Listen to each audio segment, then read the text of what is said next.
Hello and welcome to Celtic World, the YouTube channel and podcast that glories in Celtic's worldwide fan base. From Bannockburn to Brighton, Finniston to Finland, wherever you're watching from, you're part of a Celtic world. And watching all the way from Ireland, we have Brian, and all the way from Australia, Paul. Brian first, how goes it? Goes great. Just great to be back. And Celtic winning 4-0. And yeah, been doing what Paul's been advising and staying away from transfer rumours and stuff like that and just dealing with the facts. So yeah, all good. Delighted to be back. And Paul in Perth, what's the crack?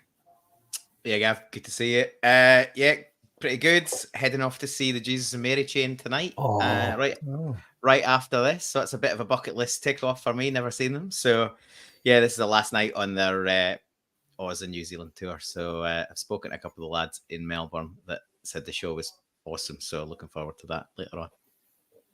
Fantastic. They must be getting on a bit. Yeah, I think this is like the 40th anniversary of them their forming or their debut or whatever. So, but they've had a couple of albums out in the last few years. So back at it. But yeah, I don't know if we'll see them down here again in a hurry. So yeah, it had to be done. Brian, you were a JMC man in your day. I still am. I was trying my best to play Just Like Honey the other day. I was in the garage and I had the electric guitar out and the headphones in. Just big fan. I've never seen them.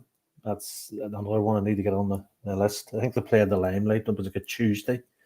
I was working the next day, which I should have just went to the gig. But no, I'll definitely try and get. There's nobody really playing. There's a Jam tribute band, and it's about the height of it, really.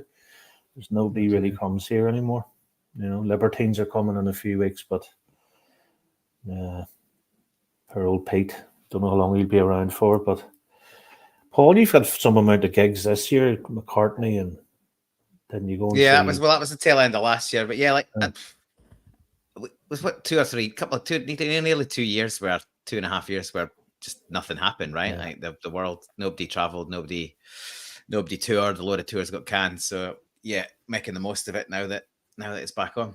We're lucky. We've got a great venue that's literally a 3-minute drive down the road. So 5-minute drive down the road. So yeah, they get a lot of good shows. It's only about 1,000 capacity as well. So lovely, really, really good atmosphere in there. Well, let's create our own atmosphere today as we go through all our various points. Kicking off with window pane. No prizes for guessing what that's about. Second, another little musical reference for Brian here. We're going to talk about how maybe fans could agitate, educate, organize. Can you tell me what that's from, Brian? Is this a rap song? No. It's not. Well, it's a little rappy bit of a song by a sort of indie band. A Carter, is it? No. You'd rather sail the ocean than make a big decision. Was that Petrol Emotion, is it? Yes, that Petrol Emotion. Oh, they were a bit too mainstream for me, Gav. Aye. Yeah, I was more red lorry, yellow lorry. Moving on. Yeah.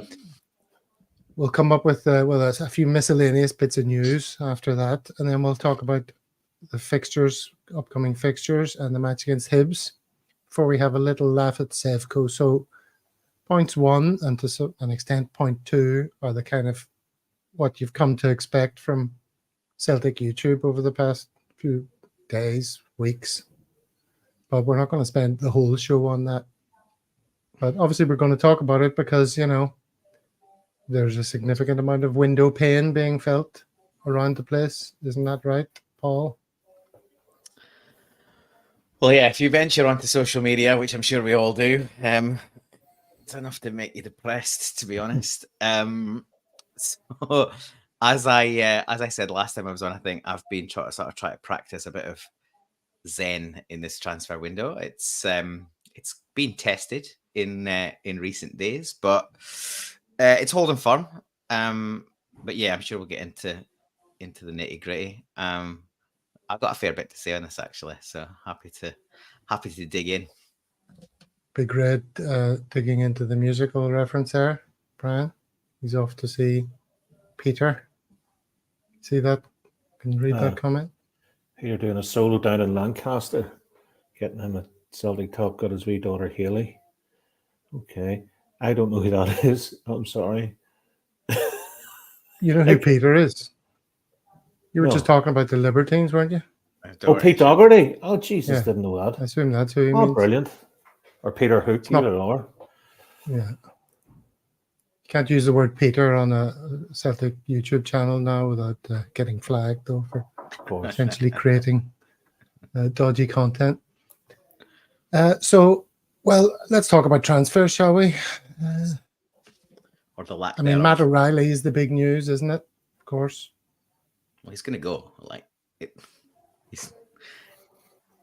I think there's a portion of our support have sort of trying to been convinced, trying to convince himself that somehow the right level of offer won't come in, and he'll still be here close when the window closes. Now that's wishful thinking. It'd be brilliant if it did, but as we've seen in the last couple of days, more interest is ramped up.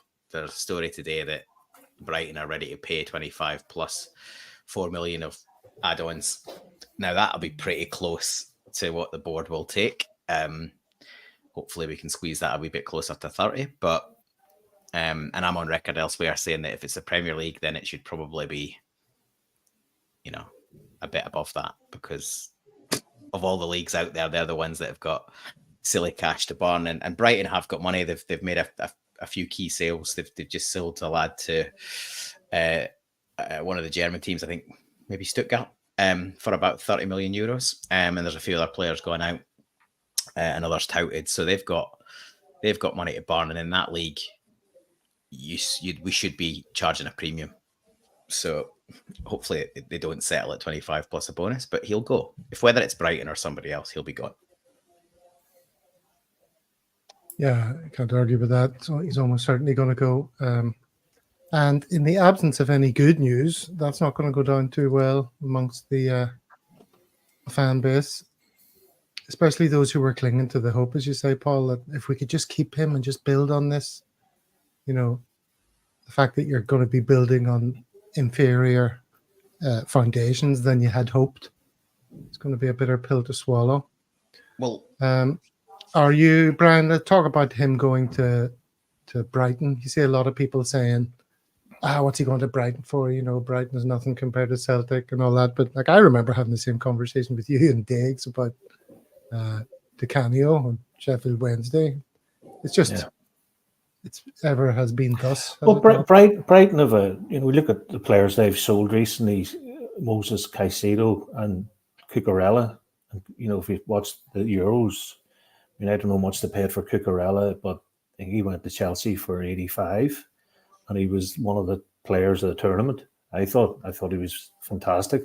So there's a great football and philosophy down there in Brighton, and I dare say he could maybe go there, do a Virgil van Dijk, go down there for a year or two, and then go to one of the bigger clubs. I'd love to see him just go and play for Real Madrid or something like that, or Bayern Munich, obviously.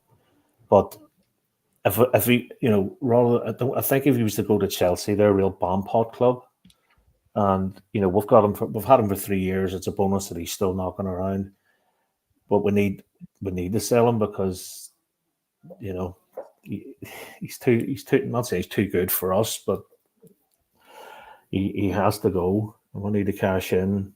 Unfortunately, I'd rather have the player than the money, because all clubs, 100 million or something, they've got.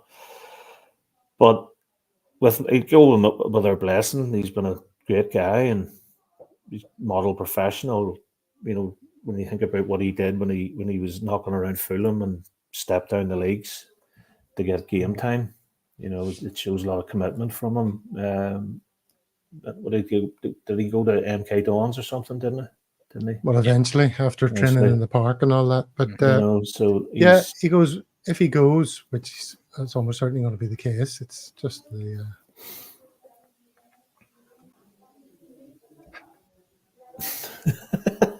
It's just the nature of the beast. So what can you do? Also, that if he's got Bernardo in, I know he's a different player, and if he can get a tune out of home, and maybe say to Hatate, you're going to be my main man, right? That's what I was thinking today. Earlier on today was an improved and settled Bernardo, who's given a bit more responsibility, plus the Hatate that we all know that can be. If those two things can happen all season, that'll go some way to, filling the O'Reilly-shaped hole in the team. Some very creative band names coming up in the comments since we started talking about music there, but most of them I can't put up. I fully agree with you both. Bernardo's the replacement in terms of addition towards the first team. He's not the same player, but I think the thing we've got to realize is, and I think most fans realize this, is you're not going to replace a 25-30 million pound player with like for like. It's just not possible. So you buy Bernardo. We follow the same plan that's worked. We've had a loan to buy, yet it took longer than we wanted to get him in, but there's a bit of negotiation there. He's probably got a better pedigree than when O'Reilly first arrived. Under 21 captain of Portugal. He was a first pick, admittedly due to injuries, but he was a first pick in the Champions League because of his engine and his technical ability. But he was settling into the club. There's an expectation that guys like him and a few others kick on, and I think we're going to talk about that later on in the show. But without being, I am going to just go straight to Moneyball. You're not going to replace O'Reilly, but maybe we can replace him in the aggregate, and that's what we're going to have to do. Hatate played 16 league games last year. You want him back and firing. He was phenomenal on the weekend. If he's back and Bernardo's added in, and as Brian says, players like Home coming through, we're going to have to sign another midfielder, but I don't think you're replacing Matt O'Reilly with a 10 million pound midfielder that's a first pick. Now I might be wrong, but more likely is we pick up another loan to buy option and test them and see if that works, because we're so poor in recruitment, mainly because we haven't got a proper recruitment department. We don't have a director of football. We don't have a head of recruitment since we got rid of Lowell Jr., or at least not one that anyone's committed publicly. We don't seem to have a grand plan in terms of recruitment. Kasper Schmeichel's clearly come out of Rodgers' phone book a few weeks ago. So the board, a lot of targeting of the board, and I agree with that, but their biggest failing is not putting a proper structure in the football department that leaves us in this position relatively late in the window. Yeah. But the other thing in this is Rodgers has made it clear that he doesn't want any players in. He wants the right players in, and in that market, we're not first choice for most players. So we are going to be pushing it to the wire, looking for loan to buys, picking up players that didn't get their first choice. So it's as stressful as this is going to be for a lot of Celtic fans, and there's some that are borderline needing therapy already. If you follow social media, talk about. Then unfortunately, I think it's going to go to the wire, and some of those people might put themselves in hospital. Well, exactly. That is my next point. Is that we've all seen it, especially on Twitter in recent days. Like some of the responses you see, and some of the arguments going on from fans who both want the same thing, but like one guy shouting and screaming at the slightest sign of positivity from somebody else. You have to be angry, and you have to be as angry as me. And what's wrong with you? And Brian, have you been watching all that unfold? No. You've been staying away from it. I was going to ask, what advice do you have for Celtic fans? Well, the transfer window is messing with their mental health. Just stay away. It was go outside. Paul had said about just being have a beer. Have a beer. That's obviously a great bit of advice, but there's no point influencing things you can't change. And I refer back to the rumor mill and the content of other different podcasts, etc. There's no point talking about what might be till they're in the door. No interest. You know what I mean? I know, but people are doing their nut in because I would advise them. There's no action. The window's going to end, and we're going to be booked. I would advise them to take a step back and look at who we won the league last year. So we're the king of the hill, right? okay, Ada has gone and potentially Matt O'Reilly's gone, but we're still the king of the hill, right? We're still top of the tree. We've got money there. You sound like Lowell. All you want to do No, is no, stay no, one no, step no, no. ahead of Rangers. And I would rather Have some Rodgers. ambition, boy. I would rather Rodgers gets the right people. He knows that's the best I've seen us play in an opening day of a season for a long time. And he has them playing the way he wants. And it doesn't really going to take too much, I reckon. I mean, a left back, out and out centre forward, maybe another like a winger or a creative player. But people need to calm down. I mean, there's 2 transfer windows this year. We're coming in as the top of the tree, right? The other crowd have had to, let players go. They're not even through to the Champions League proper yet. I would rather get nobody in than get 4 or 5 Lager Bielkas, Navratsky. People are just going to fill up the training room. I'd rather less is more as far as I'm concerned. And you could get somebody in and they break their leg in the first couple of weeks, which is not very ambitious. But I think the modern football, it does take. You'll find that it'll be a domino effect. Somebody will move somewhere, which will like go around Conor Gallagher. He's going to Athletic. He's went to Atletico Madrid, which then will make the Chelsea are in a position to get a player and so on and so forth. We just need to. I know it's hard sitting here, but the days of us buying 10, 11 players in a transfer window, as in Wim Janssen, those days are gone. They're it's too risky. They get paid lot more money now, and I would rather. I mean, look at the years: Al Bergovich, Raphael Scheid, all these guys, even Chris Nicely Julian, pronounced. Raphael Scheid.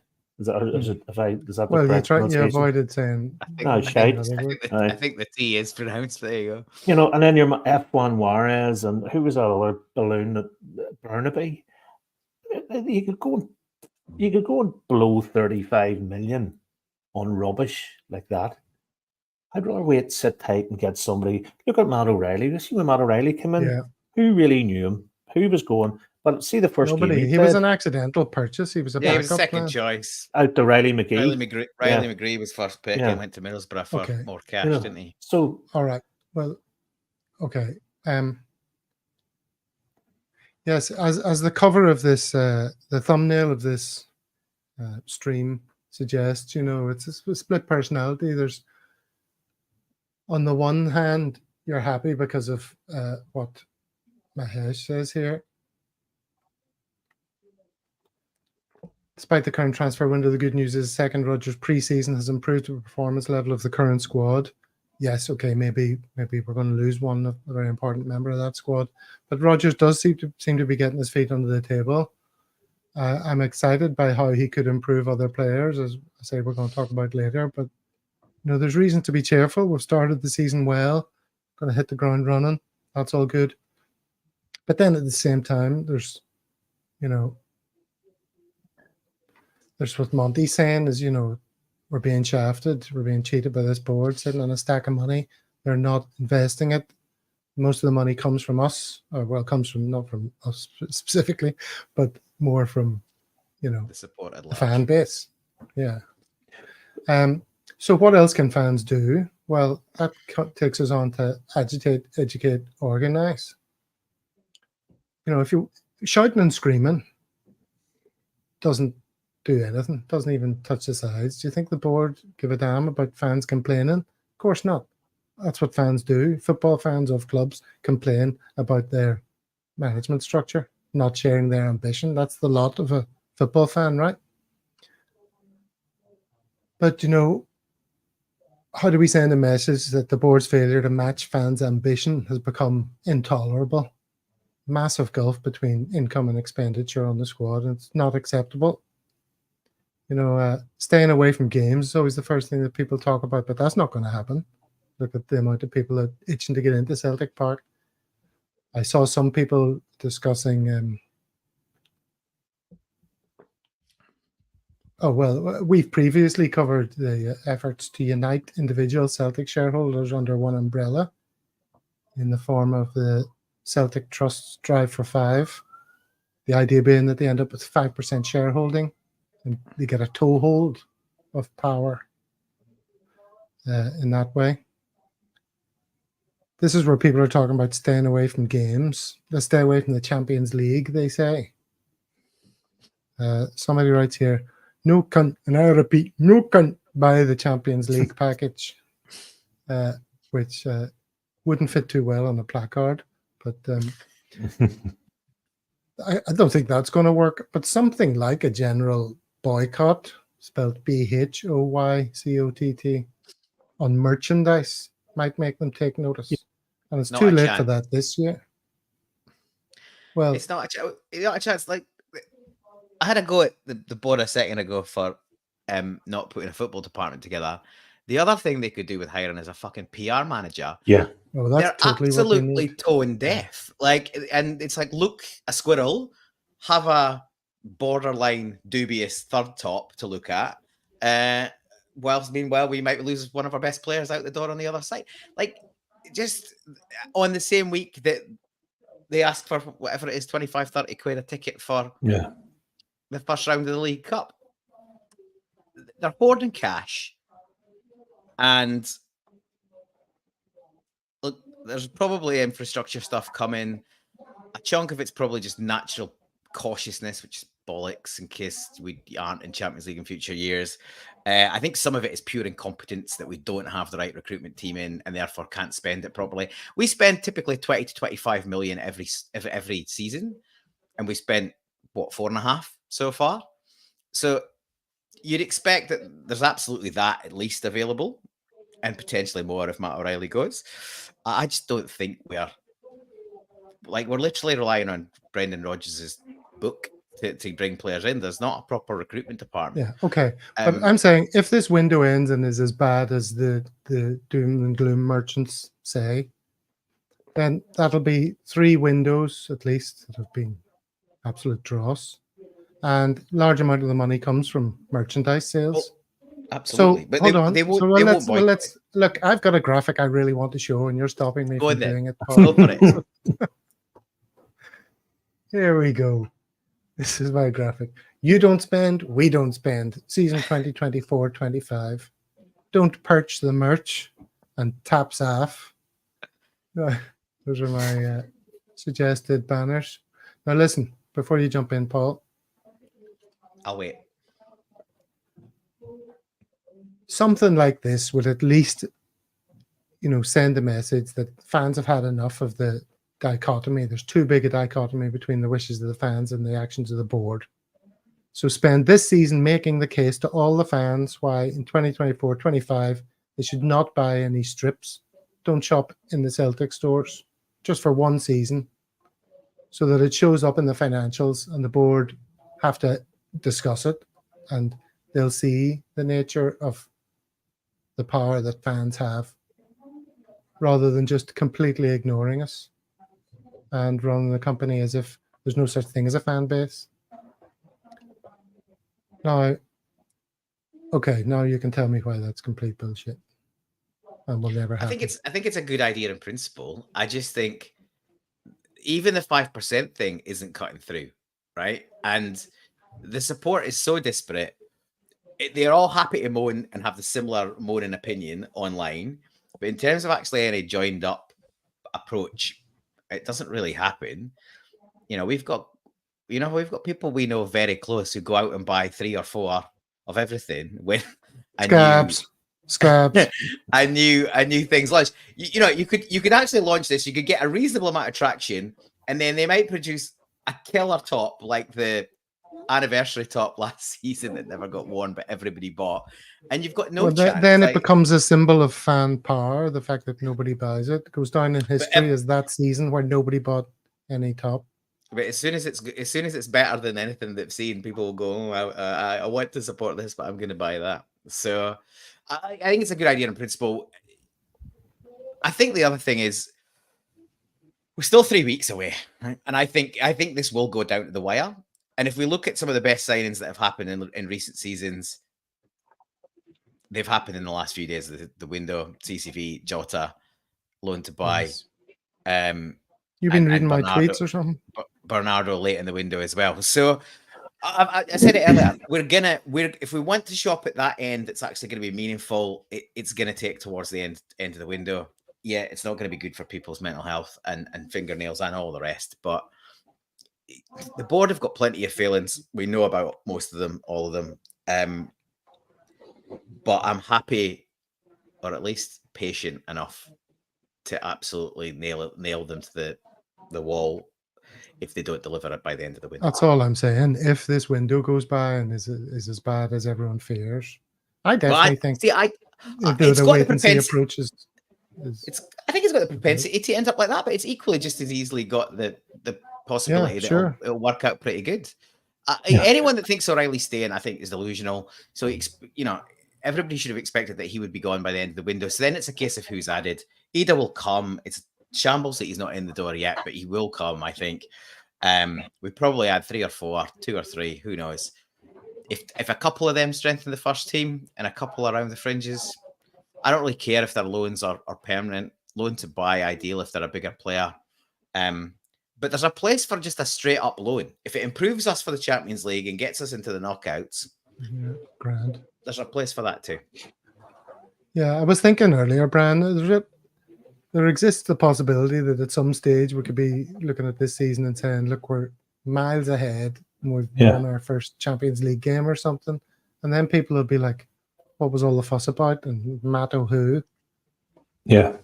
And that's what you got to look at. I mean, it's all to do with being stress tested, right? If CCV is injured, who have we got? We've got Liam Scales. Sure. We have Stephen Welsh. We have Lager Bielka, who's on the way out. We have Navratsky's on the way out. Okay, but I mean, looking around other pieces of the park, Maeda has to come back. Dyson Maeda has to come back in. He is unbelievable. I know Ian's going to crack up, but if Mikey Johnson shows application, and he did last year, you've got Yang, Kwon. Okay, Yang, those boys aren't what you call great, but there's part of me thinking that we're keeping everything together here, and the wee Portuguese Jota man might be coming back in. Oh, and I would rather Brian's hot take of the day. That's my hot take of the day: is get all the deadwood out. And there's a few, and Palma could be the man as well this season if he's given a bit more space and he, by the looks of things in pre-season, he's following instructions. I know Monty's cracking up, but what do we do? Get all these boys in and keep them on the bench, and then everyone's unhappy. Look at the players we had. Lenny's season, the Edward, and getting big Shane Duffy and Balloon. Getting who else come in that year? Paul, you know more. You had people like Ryan Christie didn't want to be there, but we were backed.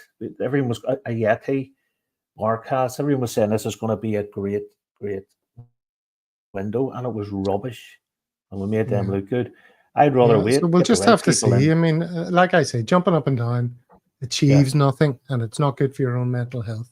It doesn't actually have any impact. So take it easy is my advice. If you can, keep a cool head, and then when the season's over, you can start spreading the word about AJ. Don't purge the merch. I say AJ's in the put my neck on the line. He's in the top 10 right backs in the world at the minute.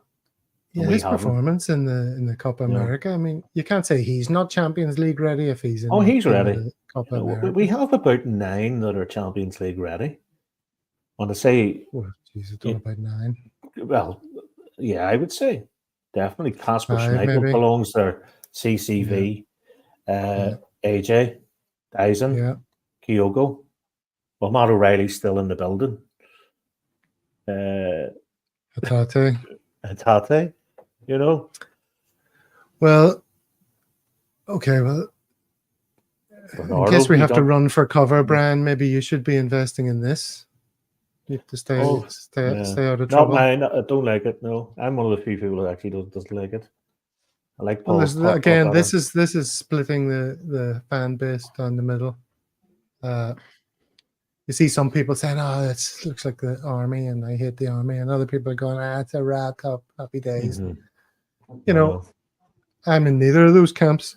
I don't mind a bit of camo, but or in my younger days anyway, you know. But I was never sort of making a statement about military or paramilitary when I was wearing it. It's just is there cool. something on? Is there something on show here?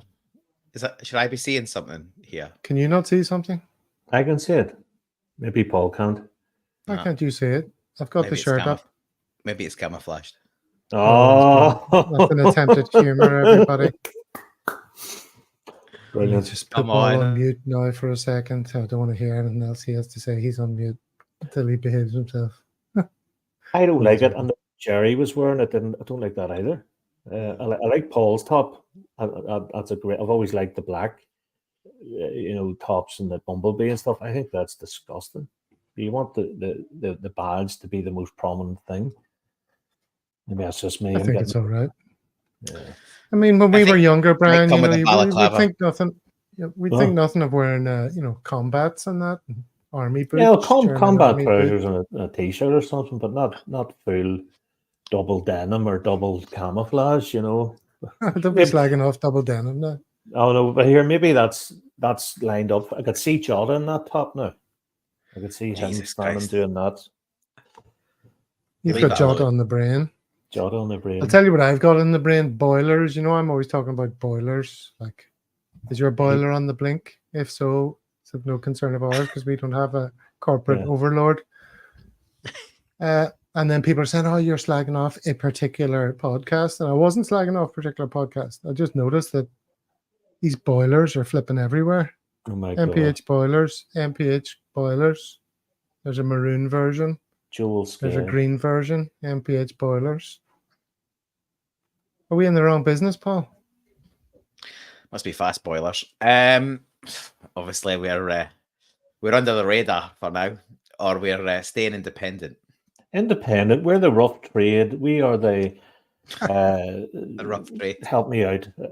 Domino. Record labels. Depeche Mode. What were they on? Mute.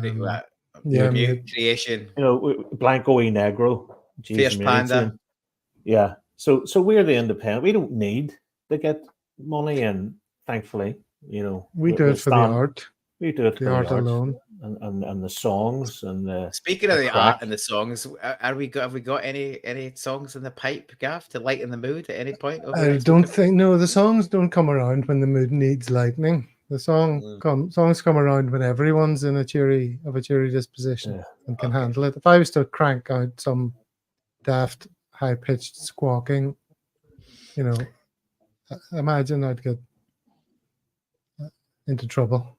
But you could go into the back catalogue, Gav, and I really want to hear the Chris Boyd one again. Publicity is good publicity, Gav. Engagement farming and all that nonsense. Wake me up when August ends. Come September, the music is going to be on a loop. Okay. And we'll be digging out old ones from the back catalogue. Okay, other wee bits of news then to talk about. Keep things away from that subject. Did you see this? Former Premier League referee John Moss has been appointed as the Scottish FA's first VAR manager. This is Willie Collum making his presence felt by bringing in an Englander. Surely that's a good thing. He's let himself go a bit since he was on the drums at Culture Club there, John Moss, hasn't he? One for the kids. Tenuous. Lover of Boy George. It's good to have somebody who's he's professional. The fact he's got a manager beside his name is always good, and he's hopefully he knows what he's doing. Do we think this is a positive development? Is it something worth talking about at all, Paul? Or well, he's managing the VAR people who need managed. So is he? Or is he building strategy? What is he actually doing? I guess is the question. But anything from outside of Scotland probably is a benefit, I would have thought. Yeah, and hopefully he's independent. He's not going to be. Oh no, he's not going to be. Well, I'm a Hearts fan, or I'm this. You know, he not care. He's been appointed the Scottish FA's first manager. He becomes the new head of refereeing. Willie Collum's first appointment. He will support Collum in maintaining the highest standards of VAR training, implementation, appointment, and performance review. So he's going to be his assistant. I'm really excited to work with Willie and the team to evolve the implementation of VAR in Scottish football. In our conversations, we agreed on the importance of the fundamentals of VAR: clarity, communication, and transparency. So, I mean, nobody wants to talk about the transfer window. I thought maybe we could talk about VAR. That's another hot topic that everybody loves. What a treat, Gav. You're really spoiling us today. He's Ferrero Rocher. Yeah, ambassador. You're really spoiling us. Yeah, ambassador. I don't know. My son loves Ferrero Rocher.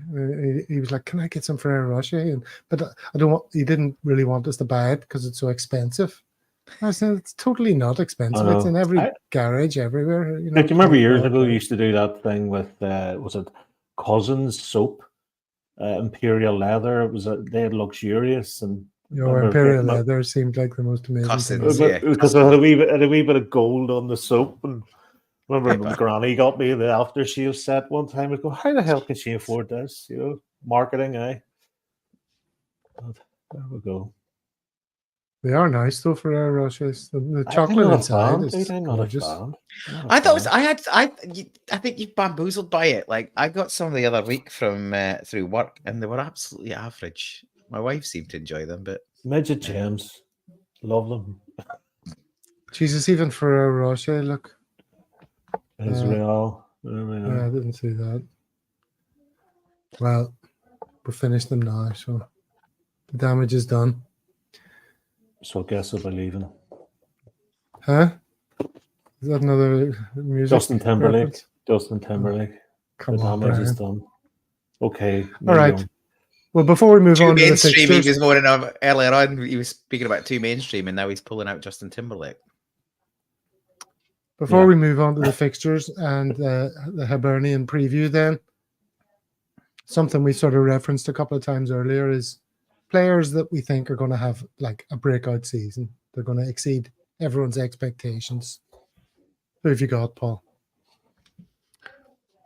Well, I think there's four for me that kind of possible, and you would expect and hope that they would kick on.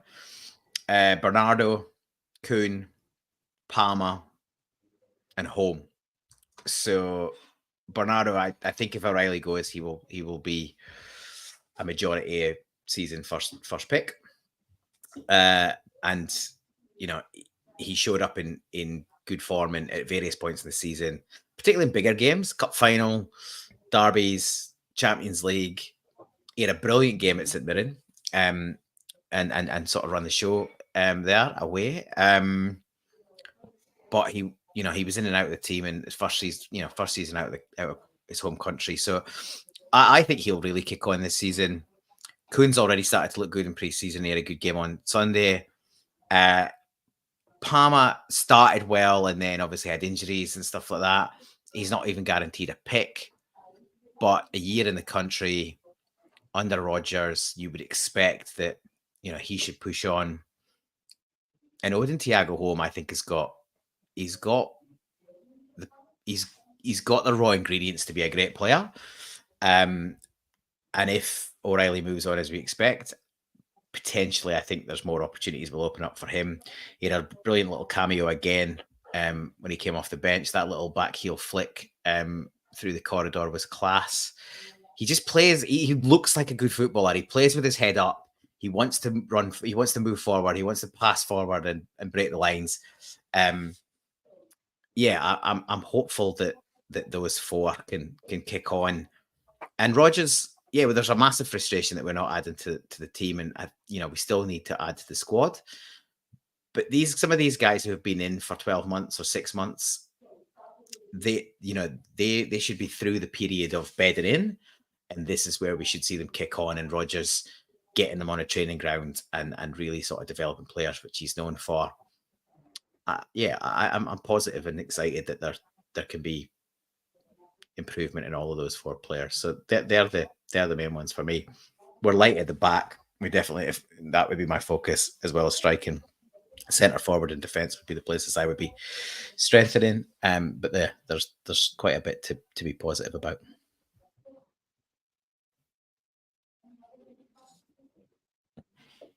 Sorry, it started to pour behind me here, so I was on mute.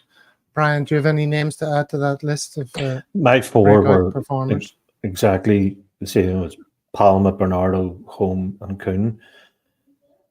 And I would love to say Mitchell Frame. Just I always have a wee give a thing about trying to get young players a bit of game time, but yeah, no, we'll put Maggie Johnson in there, or am I waiting on getting a boot in the head? No, I think those 4 guys are the ones. Yang will be a bit part This player. is going to be Mikey Kwan. Johnson's breakout year. This is going to be his breakout season, the 10th, 11th season in a row.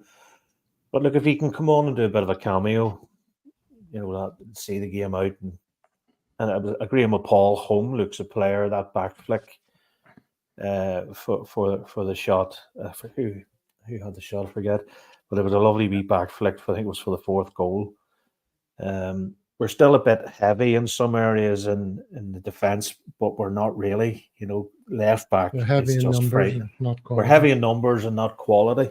If you say CCV's 10, AJ's 9, Taylor's about a 7, Scale 7, and you're getting into Larga, Bielka, Navratsky, you're all sitting around 6. I would say Welsh is just 7 because he's been about the place, but we need to improve. And Ralston, I like Ralston, but talking about, sorry to interrupt you there, Brian, but talking about Welsh, did you hear that Roger said, or not Roger said, but the statement that Celtic put out was that there was interest in Welsh, wasn't there? And they said he's not available at this stage in the window. This stage. Mm-hmm. Which suggests what we're going to buy a homegrown player from somewhere else. Scott, that's Scott McKenna. Well, is McKenna not going to Spain 20? FC 20 or something? No. I don't know. Palma or somewhere. Yeah. Watch this space. You never know. Once the dominoes start rolling, there's going to be a lot of activity in the end. There's going to be a lot of things happening. I mean, we're going to remember the Euros were on, and then there's all these cities going to do a pre-season. Chelsea. Has the championship even started yet? The down south? No. I've got a question on Mitchell Frame. Where was he on pre-season? He wasn't he didn't travel. So where's the optimism there? I thought Anderson looked good. I think it was Anderson, that's his name, right? The left back. I thought he looked good. He was probably the best of the young kids that hasn't really been in the squad previously. So I prefer to, I don't know where Mitchell Frame is. Obviously, he was around the squad last year, but Anderson was out at Admira Vakar and played the full season out there in the second tier of the Austrian league with that partnership. So I thought he showed up well. He got forward, he supported the attack, he was resolute in defence. I'm not saying that solves our left back issues, but we've got to find a way to balance pathways for kids that want to stay and we're willing to sign extended contracts. Obviously, we're aware that others, Daniel Kelly's still around but refused to sign a contract, so he's out. Same thing happened to Vata for a chunk of the season last year. But for players that want to sign around, Turley did sign a contract. For the players that want to be around, we've got to kind of balance getting immediate talent in, but also finding a pathway to get those young players into the first team if and when they're good enough. Brad Turley from the Ardoyne, Brian. Yep. So it was a 5-year deal, was it? He signed a 4-year deal. Be magic if he broke through. That would be great. Fantastic. That was from Big Red. Big Red, who drinks in the Skylark Bar. So some people mentioned that earlier. Do we all know where the Skylark Bar is? Nope. No. Have you never heard of it? I think I heard the name, but I couldn't tell you what it is. It's not an actual bar, is it? It's in... well, tell us in the comments where Skylark Bar is. You can probably put it better than me. How do I hide that? Hide present comment. Alrighty then. These are the next few fixtures. Brian, after the next Glasgow derby, how many points are going to separate us and them? Okay, well, we're going to beat Hibs. We're going to beat St Mirren, and we're going to beat them. So that means we're on 12. They'd beat, so they're on 1. So Miles, as you know, Gav was never my strong point. So there's going to be 5 points between us and them. And I'm saying that they win their confidently. games and we win our games. Is there anything going to stop us winning our 2 games away to St Mirren? No That's worries. They're gonna be going one to of be the- stress tested with the European stuff. That's They're going to true. have to, you know, you Yeah. can't do the low block every week, you know. No, I think Same as Kelly. They had to rotate. But that's one of the harder fixtures on the calendar, isn't it? Historically, but not now. Stephen Not now. Robinson's an astute wee fella. Well, sure. Look at last week. We got a you know. Usually McGuinness would have us puffing and puffing, but got in, made it count early on. We're 2 or 3 up at half time. Saw the game out 4-0. Lovely. Good night. It'll not. They St Mirren of second season syndrome again. They'll not be the team. And again, I still think Hibs are a bit of a basket case. You know, they're up and down. Didn't get chinned by Guilty Hearts in the League Cup. Excuse me. And St Mirren just now 3-0. Yeah, so you think even an O'Reilly-less Celtic, Paul, will take 6 points from those first 2 games? We might not be gone by then, but yeah, I think he'll probably play on the weekend. I expect us to win all 3 of those games. I agree with Brian. So it's at least 5. I wouldn't discount them dropping points to Motherwell, following European football and obviously having to play at That Hampden. game was brutal. Oh my god. I'm not being flippant. We look good. Yes, we need to add to the squad, but we look good. Hibs look in disarray. St Mirren. I reckon St Mirren's the hardest game of those 3. So a minimum of 5 points. Well, that would be amazing to be so. What's the clear. situation regarding fans and with the Glasgow derby? Was that resolved, or is it still going to be the same? There's going to be about 100, 3,000, I think. 2,500, 3,000. Very good. Small. It's bigger than the 800 or whatever, but not back to the old allocations. So, yeah, that's my understanding.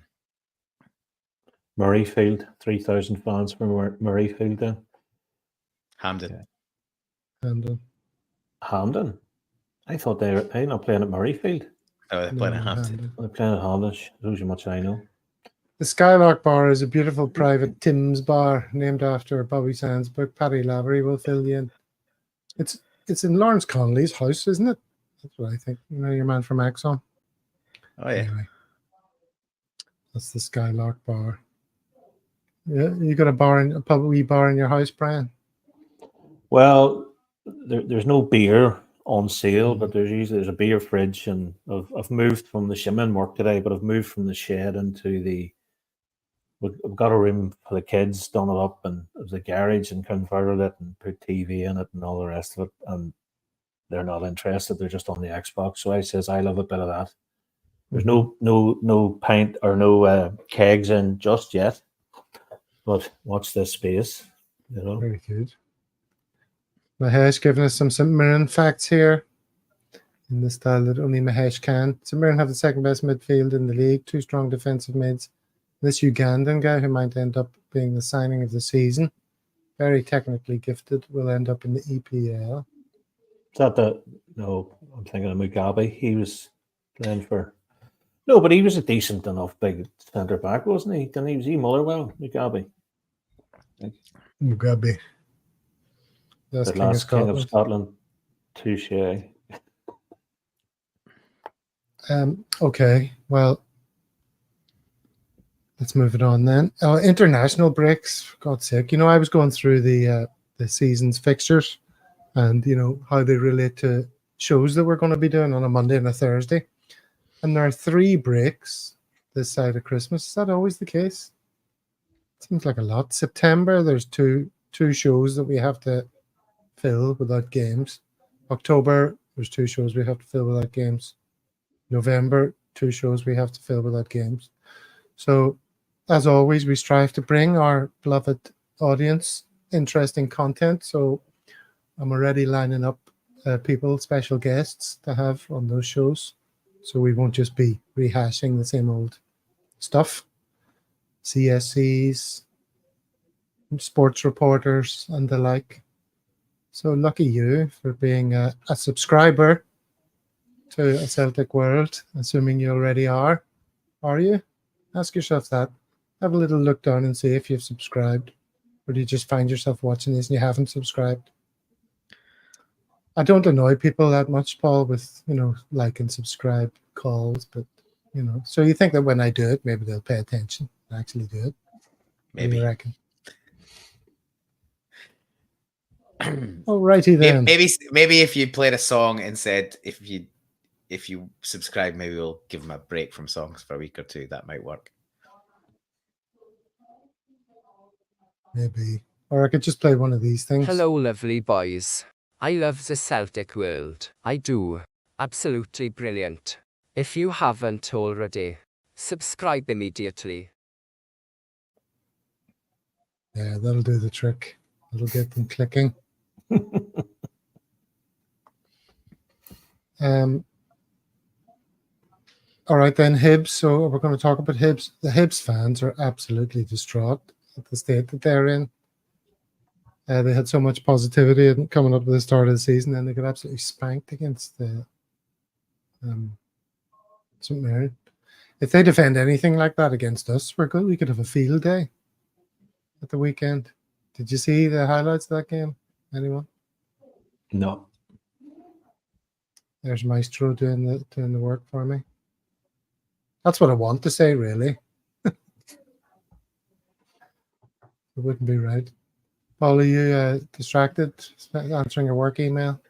No. I was just actually looking at some Hibs Celtic stats as you go. Okay. I'm always committed to the show, Gav. So thanks for your doubt. Brilliant. Appreciate it.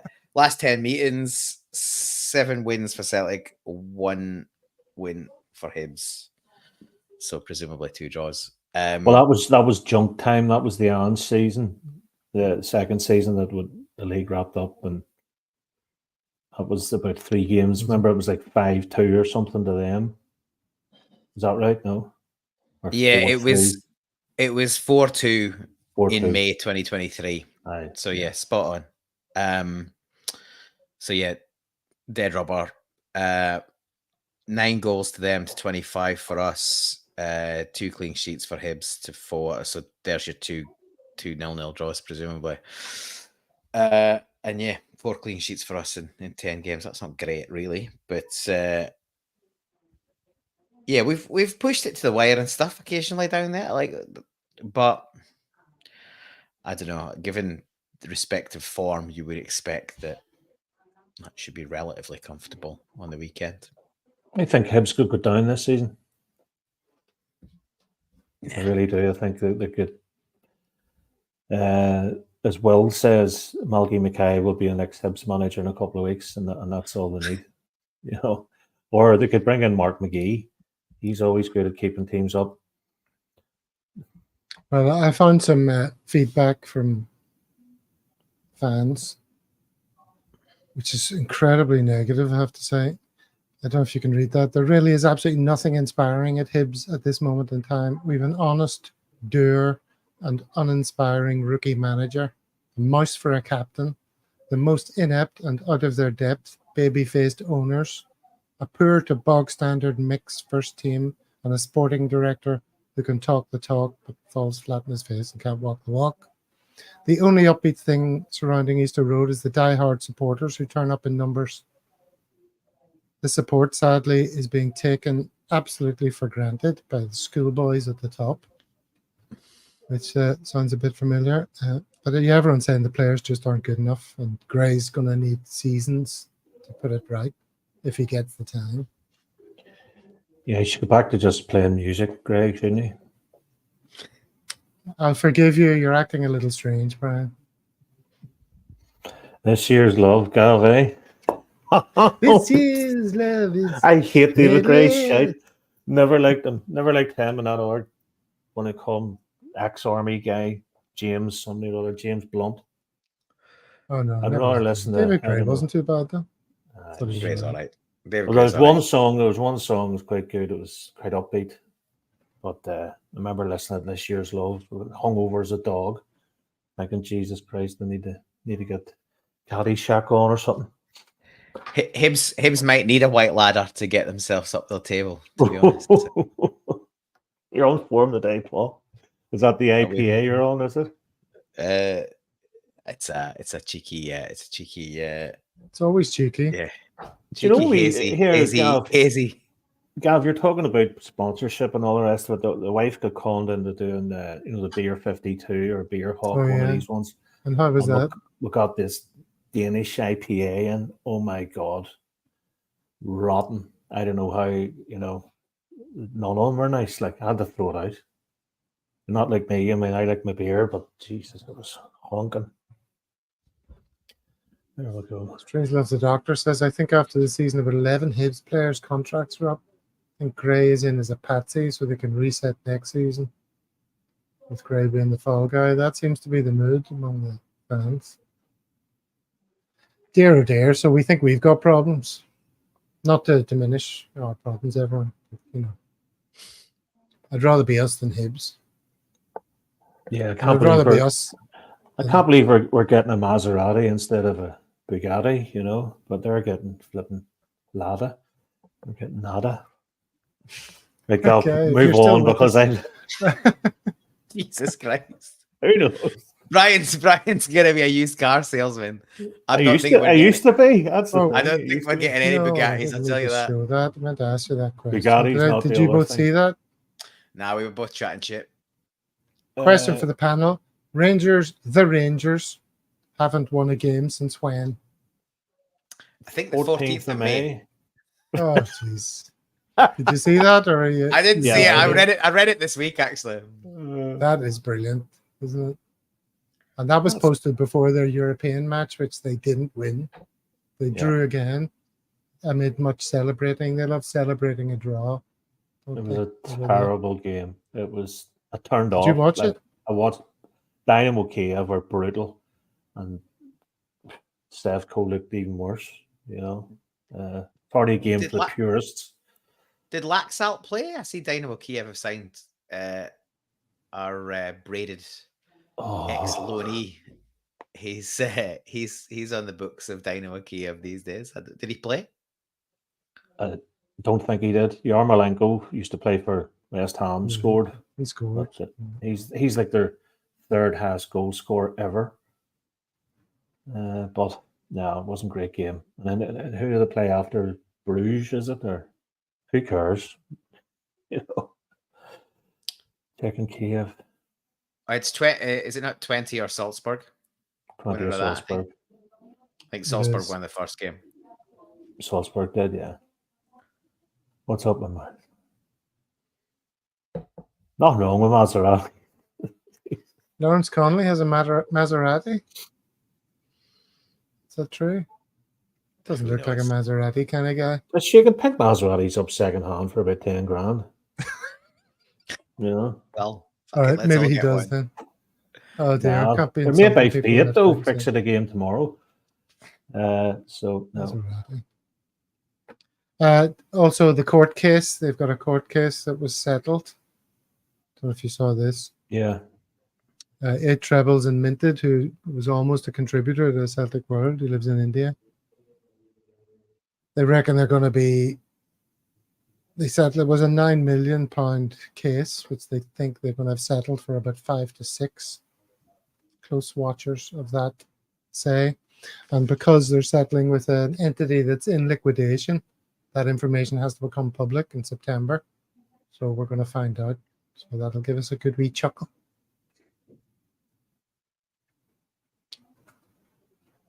And as I mess around with things over here, It's social media time. Social media. Look at this. He's from Rutherglen, Fort Cortina. All right, we're getting distracted now with Lawrence Conley's vehicular choices. The It's been first a person weird who show. sent it has been a weird show. Well, we're trying not to talk about the same old stuff, so we're filling it with other content. And it seems like the people in the chat want to fill their chat with other content as well. So fair play. Give us all a break from all the nonsense. Brian, you're up first. With oh no. Why has that not moved? Oh dear. Brian, and you guys talk to each other while I do something here. Well, so I don't know if Gav, here often. I don't know if Gav's even going to have. I didn't give Gav a social media this week, so Well, unless I've got one he's on your behalf. oh well, so he's obviously squirreled one. I tweeted something really good this afternoon, which was completely unrelated to Celtic, but that's kind of my raison d'etre at the minute in terms of social media, because it's as I touched on earlier, it's giving me a headache. The riots in and the counter protests in the UK have kind of G'd me up. The riots didn't, but the counter protest last night was a real tonic to wake up to down here in Australia. And obviously we're still all enjoying the bloke that got the trifecta of a brick in the face and on the head, and then the other one got it. The one in the bollocks. Boxers. There's Yeah. another one. The guy was wearing Bit in his arse. Lemon. And then some cokehead idiot like being boxed in, where about 1,000 people have sort of got round about 6 or 8 idiots that the police had to give them a safety cord, and then eventually got arrested because he just kept shouting abuse. Heartwarming to see the public come out in the UK after the bollocks that's been going on over there the last few weeks. So the last week or so. It's just people getting a platform. I was saying to the boys there, I did TikTok for like 2 days, and it just people have no shame. Like, I was scrolling. You know, it's just stay off the social media. Yeah, I think guys, and if we think Celtic Twitter is a painful place to be, like, we've seen some crazy shit in the last week. You know, we've had incitements to riot. We've had, you know, gender politics go mental. It's a fucked up place. Just live in your own wee safe space, which is in the Celtic World. You know. But anyway, my I did do a little retweet earlier, which was Gammon People. Somebody had rewritten the lyrics to Common People and called it Gammon People. Absolutely. Where did the term gammon come from? Can you explain? I missed the provenance. Came out a few years ago. Basically, it's the no offense to Baldy's, Gav, but there's a big element in England that are red-faced, bald, angry, middle to older aged men, and their face look a bit bacony, so they got called gammons. Oh, is that it? I thought it was because they were super salty or something. No. It's essentially because their face looks like bacon, red and sweaty. That is my problem. I look the way I look. If I was to walk down the street and to stumble into a riot, I would look much like some of those guys. Gav, the mess up you did with Greece, I thought you looked really handsome with the quiff. Oh, thank you. No, Stephen. What might have been? Stephen wasn't so good as God love him. The beard and the blonde hair didn't really do it for me. But no, I thought you looked well with the leather jacket. Olivia Newton-John's turning in her grave. I loved. Oh, there it is. All right, this is yours, Brian. Again, my favorite comedian, much misinterpreted man, Frankie Boyle. There should be a Peter Lawwell difficulty setting on Championship Manager where you have to generate 20 million in sales to get a loan signing in. It sort of sums it up. I was very clever of him, but it is what it is. No point getting annoyed, you know. No point getting annoyed. This was on your behalf, Paul. Football Tweets has just launched an email newsletter called The Stickler. Football Tweets, who's one of your favorites on Twitter, isn't he? Has got 45,000 followers on Twitter, and he'd like to think at least 10% of you lovely people will sign up. So he's added the link there to Substack and finished off his tweet with, get it up, Elon. So if you love his work, as I know many of us do, you can maybe sign up for that to get your fix of football tweets. Oh yeah, this was mine. This is me trying to distract people from the goings on. I said, I hope we get some more players in and that it'll be all right. Meanwhile, isn't the world an amazing place? And this is the world's tallest living man with the world's shortest living woman. It's not mad. Gotta enjoy that. I That's a prefer if they woman. were standing up. She's 30 and he's God love her. 41. I'd like to see him standing up though next to her. That would be better. Well, I'm sorry, that's not up to scratch. It would just be better, wouldn't it? Like, Try and do better next time. whilst we're talking about that though, has anyone seen the picture of Shaq O'Neal and Simone Biles? Have you seen that? Right. No, I haven't It's seen that. incredible. Like, obviously, Yeah. Shaq's 7'1", I think he is. She's only 4'8". I didn't realize that. Like, obviously, She's tiny. gymnasts are pretty small, but I didn't realize she was quite that small. And yeah, it's an incredible photo. Yeah, worth a look. If you just Google it, you'll find it. People are still talking about cars in the chat. Trying to find Kojak's car. The Buick. Obviously hitting the right demographic for the age group. Okay, it's still all about cars. I was going to find one that was appropriate to the chat, but they're all about cars as far as I can scroll. All right, well, look, we've gone over time, so let's wrap it up. Thank you very much, everyone, for joining in and telling us about Kojak's car, and Starsky and Hutch's car, and Maseratis, and what else were there? Mint condition Ford Cortinas. Ford Capri got a mention, I think, as well. Oh, yeah, I didn't mind those, actually. I know, now we're getting involved.